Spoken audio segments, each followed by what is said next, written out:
The choices that you make, the types of food that you eat, right? All of this is determined for you by the government.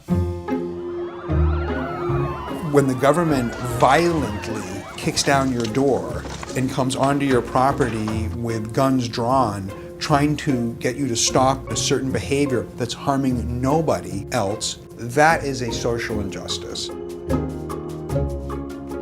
The raw milk raids in America were a violation of individual liberty.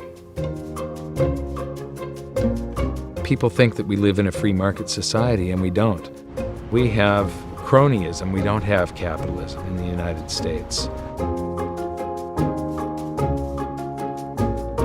There is little done by the federal government that is not influenced by a choice to favor one special interest over another. There's this merger of what would appear to be private enterprise and government. The corporations, the multinationals, have taken over. The banks got in trouble.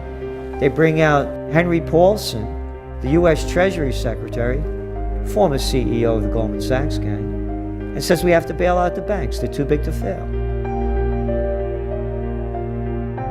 Isn't it fascinating that the very entity that gave us mad cow, that gave us cloning, that gave us GMOs, they are the ones that we say, I want to put my faith in you for my food. 106,000 people every year in the United States are killed by FDA-approved pharmaceutical drugs.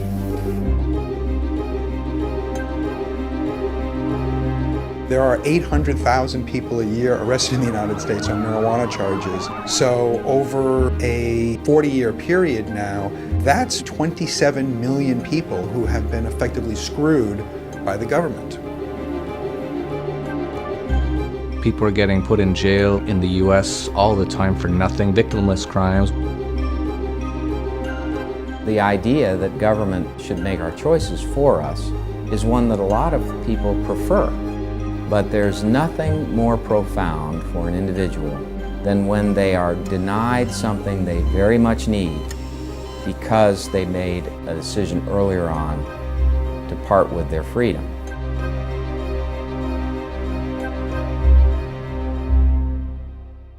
The politicians think that, hey, it's important that we all vote. They can trust us to vote, but they can't trust us to make these basic decisions about whether we should buy a house or whether we should rent their house, or should we use this broker or that broker, or should I put on my seatbelt, or should I wear a helmet, or should I smoke cigarettes, or, all these choices need to be made by the government, but somehow we're smart enough to vote, but we're too dumb to do just about anything else.